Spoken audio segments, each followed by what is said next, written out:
spread out their peacocks' plumes and erect their crests, while this impudent flatterer equals a man of nothing to the gods, and proposes him as an absolute pattern of all virtue that's wholly a stranger to it,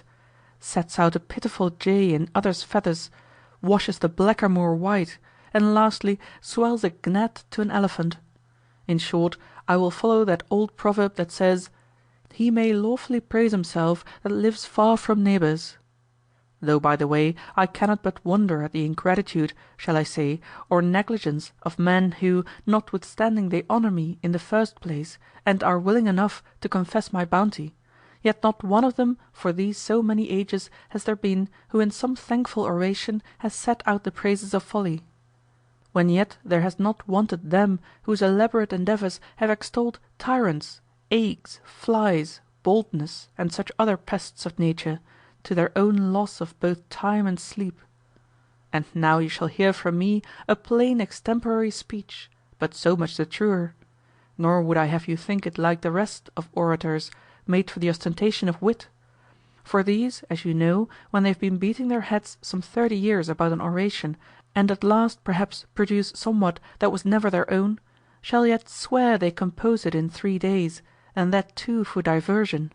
whereas I ever liked it best to speak whatever came first out. But let none of you expect from me that after the manner of rhetoricians I should go about to define what I am, much less use any division. For I hold it equally unlucky to circumscribe her whose deity is universal, or make the least division in that worship about which everything is so generally agreed. Or to what purpose, think you, should I describe myself when I am here present before you, and you behold me speaking?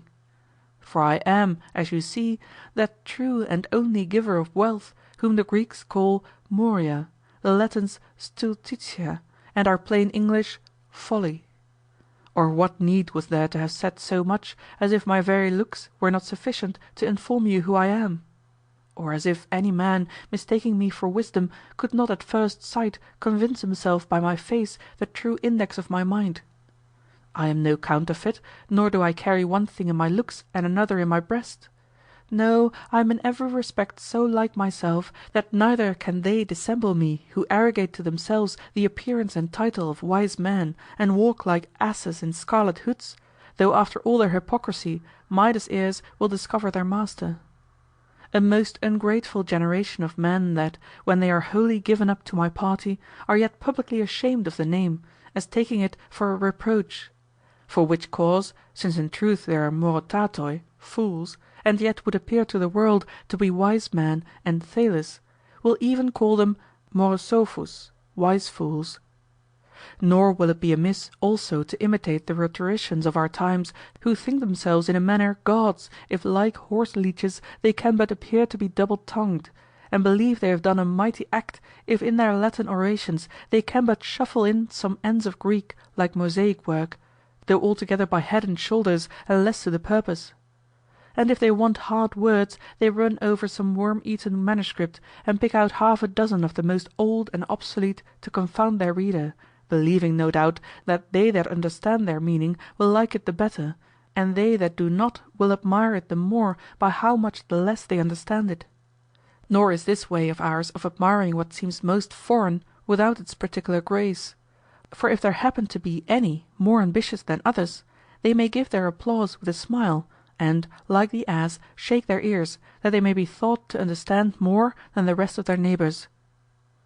But to come to the purpose, I have given you my name, but what epithet shall I add? What but that of the most foolish? For by what more proper name can so great a goddess as Folly be known to her disciples? And because it is not alike known to all from what stock I am sprung, with the Muses' good leave I'll do my endeavour to satisfy you. But yet neither the first Chaos, Orcus, Saturn, or Japhet, nor any of those threadbare musty gods were my father, but Plutus, Riches,